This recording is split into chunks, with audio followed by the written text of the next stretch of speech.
Hello and good day. This is Punchline. We are First News Nation. I am Sami Ajifo. Thank you very much for joining us on every episode of Punchline. We're still in the month of January, and in the month of February, we are going to be doing this as well on pay-per-view TV. You'll be watching us in the month of February on DSTV channel 254, on Afia TV, and as well on Afia TV on GoTV channel 17. The month of February also see us at Rapid TV on Star Times. Just get ready. Conversations will be deeper. Conversations will have more guests. Studio will definitely change. A lot of things will happen in the month of February. You'll see a brand new Punchline.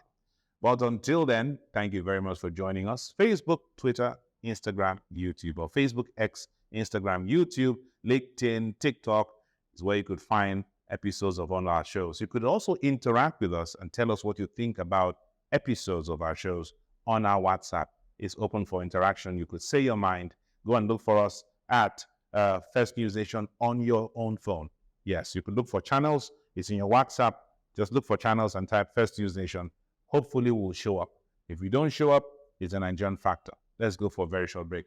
We'll come back and we'll talk about 3 women that don't want one man to sleep.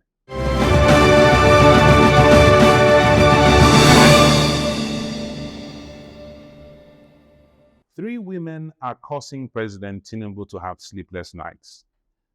One of those 3 women, not the president's wife, Oloremi Tinubu, is doing what she's doing, being a very wonderful first lady. But these 3 women are women, one of who he appointed, the other 2 worked in the previous administration. The first is the current Minister of Humanitarian Affairs and Poverty Alleviation, who is now suspended, Dr. Betta Edu, former APC woman leader, former Commissioner for Health in Cross River State. The second is the NSIPA boss, who was recently sacked from office for financial impropriety. That's another woman who is giving President Tinubu sleepless nights. Another woman who is also giving President Tinubu sleepless nights is someone who he didn't appoint. Is the former Minister of Humanitarian Affairs. And she had several other portfolios under that. We had several other portfolios under that same ministry. But President Tinubu changed the entire thing and kept it. Yes, it was Humanitarian Affairs and Disaster Management from the year 2017 to 2022. Okay, ladies and gentlemen, let's go into the conversation today. It's less than 9 months since President Tinubu was inaugurated into office, less than 7 months in which the ministers were given their portfolios as members of the Federal Executive Council. The first fraud case, a case of corruption, has been disclosed.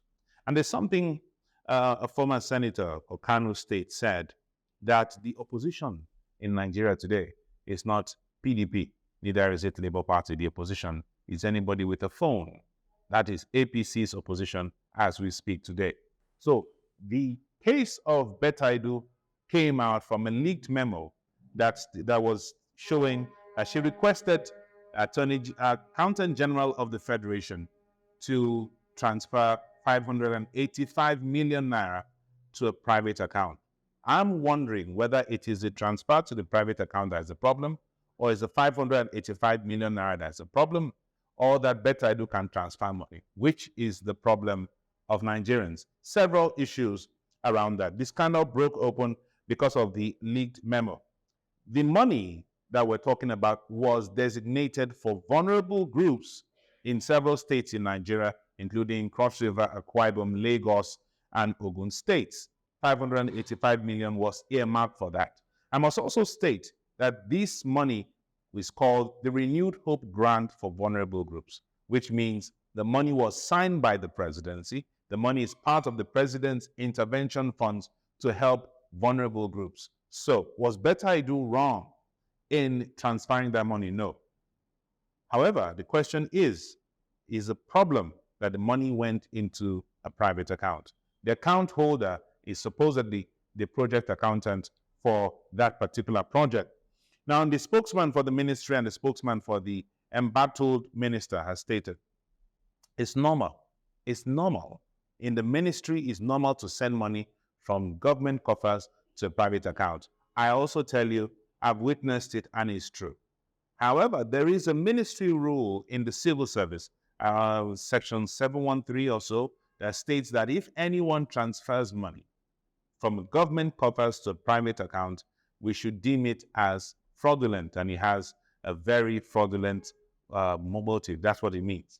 So on one side, it's a normal thing. And I must state that if the minister could write a memo, an official memo to the accountant general, it means all other people have been doing the same thing, irrespective of whether they are in the Humanitarian Affairs Ministry or any other ministry. They write that. The problem is that memos are leaking.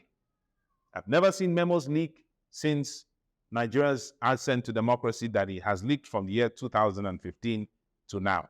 Memos are leaking. Very soon there will be a law in the Nigerian civil service not to snap pictures of letters that are written. Maybe we should start thinking about digital footprint.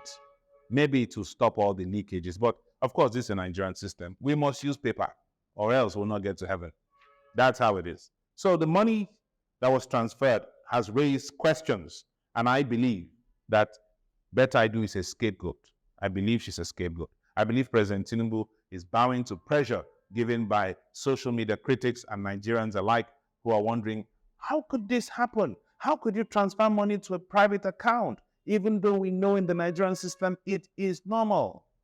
However, I still believe President Tinubu is using Betta Edu as a scapegoat, because right now another memo has leaked, and that memo is about the current chief of staff, former speaker of the Federal House of Representatives. I'm talking about Right Honorable Femi Gbajabiamila. We'll talk about his memo in a while. So I did say President Tinubu is not finding sleep because the coordinator of NSIPA, which is called the National Social Investment Program Agency, who was a coordinator for conditional cash transfer, Hajia Halima Shehu, was also fingered in controversy, about 44 billion naira in her own case. Conditional cash transfer, you know, when they say they transferred 5,000, 10,000 or 20,000 to families, my family, both dead and alive, have not seen 1 naira. And we are 200 and something million naira. We're still going to talk about that in the Gbajabiamila case. However, she's being talked about, and because of that, she was suspended. Someone else has been put in that same position. However, there are some hue and cry by Nigerians, interest groups saying she was unfairly treated, she needs to be investigated and given back her position. But let's see some other interesting thing. This same lady who works in NSIPA used to work in the Ministry of Humanitarian Affairs under the previous minister, who is also being accused of 44 billion naira fraud. That's why I say women are causing the president sleepless nights, 3 of them. So because President Tinubu is just coming into his own as president, it is too early in the day to talk about financial scandals. And that's what I believe. So there seems to be a lot of shady deals in this entire matter, because even with the 37 billion naira that the former minister has been accused of, we're talking about Betta Edu, 585 million. We're talking about Hajia Halima Shehu with 44 billion from one particular ministry. There must be money in that ministry. And that's why President Tinubu has suspended everything. Everything is going under investigation. But I still maintain that Betta Edu in this particular matter might be innocent. We also need to ask the Accountant General, is this the process he uses? Because it was stated there in the memo, put this in this person's account. Otherwise, the Accountant General will minute and say, Honorable Minister, we don't do it this way. Another question is, has the money been released? We don't even know. So right now, Betta Edu has been suspended. Investigations are ongoing. Shady deals going on. Now let's talk about Femi Gbajabiamila. Another memo has been leaked. This time, Femi Gbajabiamila wrote to the same embattled minister asking her to accept the sum of 3 billion naira, which will be used for verification of National Social Register. Dear Nigerians, there are names of projects in Nigeria you don't know. National Social Register, NSIPA, conditional cash transfer. I urge you to keep your sanity and don't need to know about these names or you run crazy. because of the kind of monies that run through all these projects.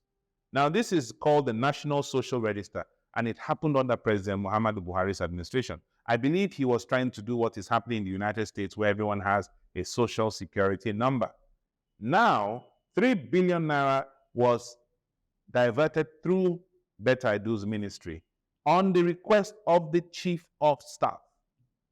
And guess what? It was for companies to undertake the verification exercise. Some companies, 200 million. Some companies, 300 million. Several companies. Some companies, we don't even know where the owners are. They don't have any track. We don't know who the owners are. However, there's one interesting company that has been tied to the current Minister of Interior, Dr. Olubunmi Tunji-Ojo, who was a former member of the House of Representatives. His company was also put in that list that 3 billion was going to be given to. Why? They said they have verified 11 million homes. I know my house. Nobody has come around. Who did you verify? Whose house did you verify? That is another question. So the cases are now being exposed. Betta Edu is now being looked at as maybe she didn't do bad. Maybe the Humanitarian Ministry is a conduit for fraud. Maybe.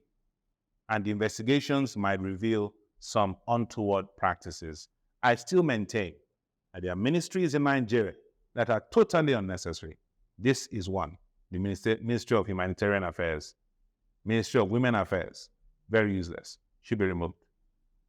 Or else you should have a Ministry of Male Affairs, Family Affairs, Ministry of Water Resources, Ministry of, now we have Blue Economy. They have so many ministries. Very soon we'll have Ministry of, just think of any name, we'll soon form the name. However, this is the issue now. The Humanitarian Affairs Ministry is being unbundled. They're seeing new secrets, and more memos will begin to leak. Right now, I'm sure that every memoable will be burnt or kept in the cooler, because the investigation is going back as far back as President Muhammadu Buhari's administration. His own minister is being probed. And remember that this ministry was set up by President Muhammadu Buhari around 2019. That's the story. If you want to check it out or comment about it, feel free. Drop it in the comment section below. Interact with us on WhatsApp, on our WhatsApp channel. Look for us on your device, on your WhatsApp application, and you'll find us there. You'll see this video, drop your comments. On YouTube, do the same. Thank you very much for joining us. On behalf of the entire production team, let's also remind you from February 2024, we'll be on DSTV, big screen. Until then, I am Sami Ajufo. Thank you very much for joining us. Let's do this again next episode. Until then, do your best to stay safe.